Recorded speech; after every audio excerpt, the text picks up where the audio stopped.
After I repainted the trunk in the last video, I set the body aside to dry off a bit before I started to polish out those little pieces of dust that fell into the clear coat and decided to focus on the chassis. So first of all the parts just got a light coat of primer and then they were painted in various different colors all over the place.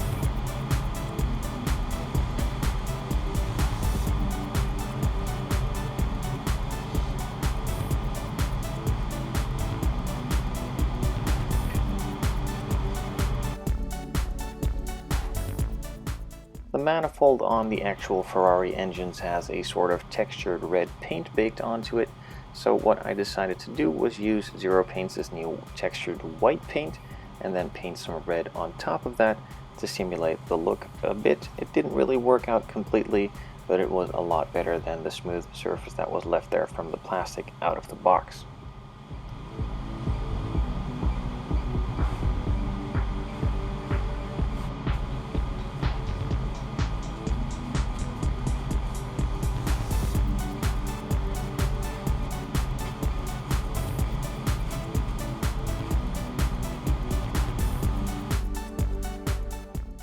So the actual car I'm building this model after has some carbon ceramic brakes, so I painted the brake discs in some Zero Paints carbon ceramic brake disc paint.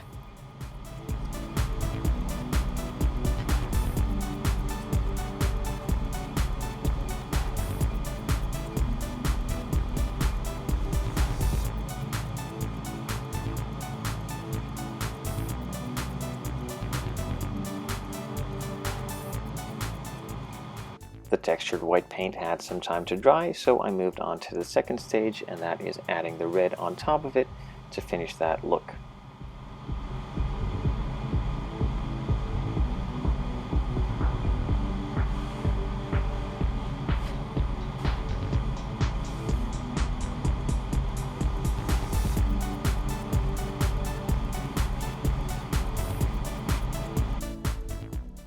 I did not have the exact tone of gunmetal finish that was used on the engine bay plastic, so I mixed some gunmetal with 2 drops of the silver paint to lighten it up a bit, and it matched perfectly well.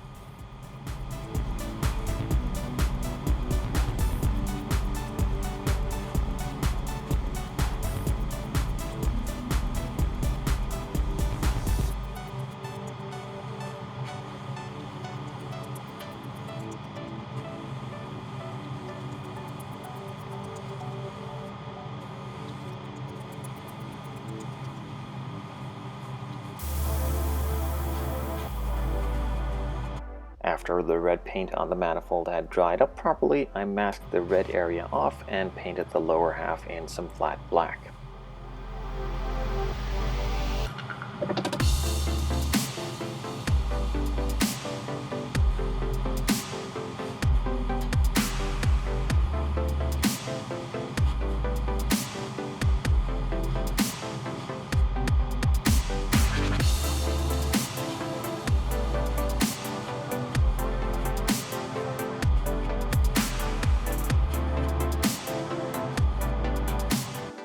With all the parts and pieces now painted in their various colors, I moved on to detailing them up a bit more, starting it off with some small pieces that go surrounding on the engine and inside of the engine bay, just adding some chrome from a Molotow chrome paint pen.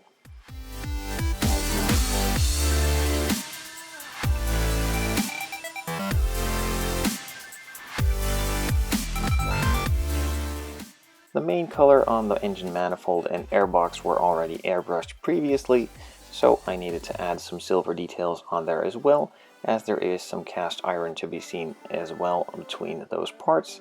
and also as some linkage between the airbox and the manifold.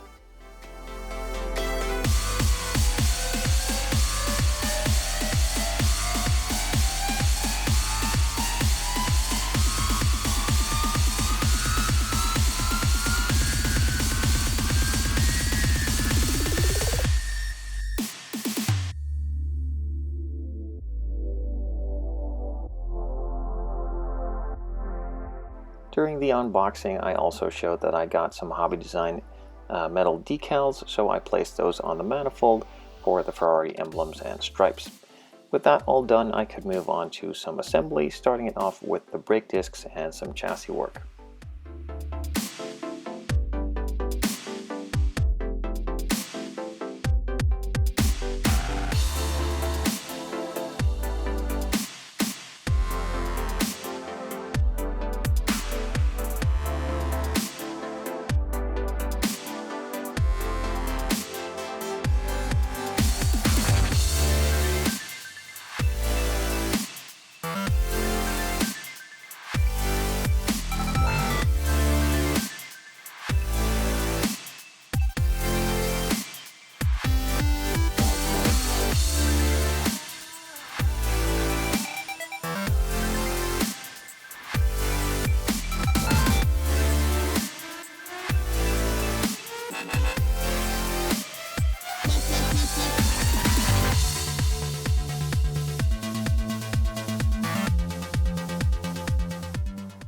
In order to test fit and finish some of the parts installed on the engine cover and surround, I needed to put the front part of the interior in, as the rear engine cover and surround also is a part of the interior as well, so it needed to lean on there in order for me to fit the other parts. Afterwards, I just took it off again and will be painting that in another video.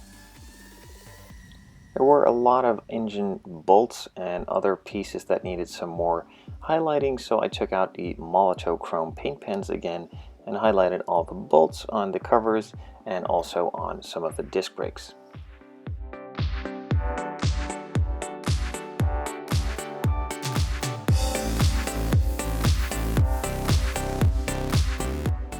All of these engine parts and the brakes looked a bit too clean, and I thought they needed a bit more shading, so I took out some black Tamiya Panaline accent color to give it a bit of a greasy look on the engine block and a bit more shading on those brake calipers.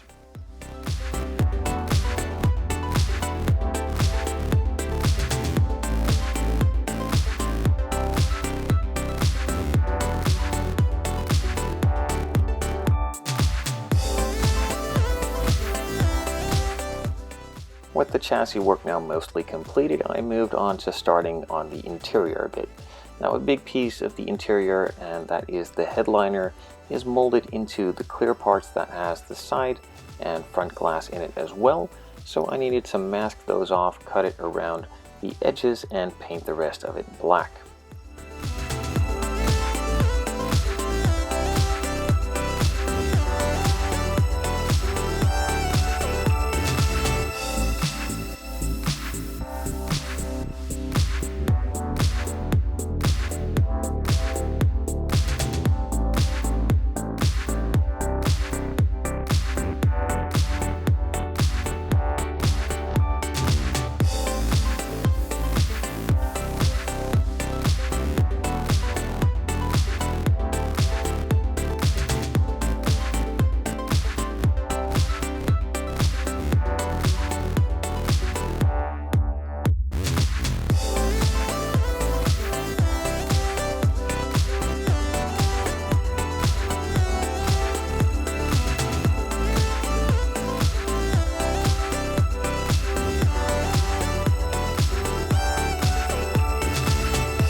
Now that all the masking and cutting is all done, I could move on to applying the first light coat of black. Now this is not going to completely cover it, as I'm going to cover it with another 2 coats after this one, just to build it up thin and not make it too thick. The paint can run, bulk up, or dry really weird and crack in some spots if you apply it too thick, and with a couple of more light coats it's a lot easier to get a nice smooth finish with not that many brush strokes to be seen.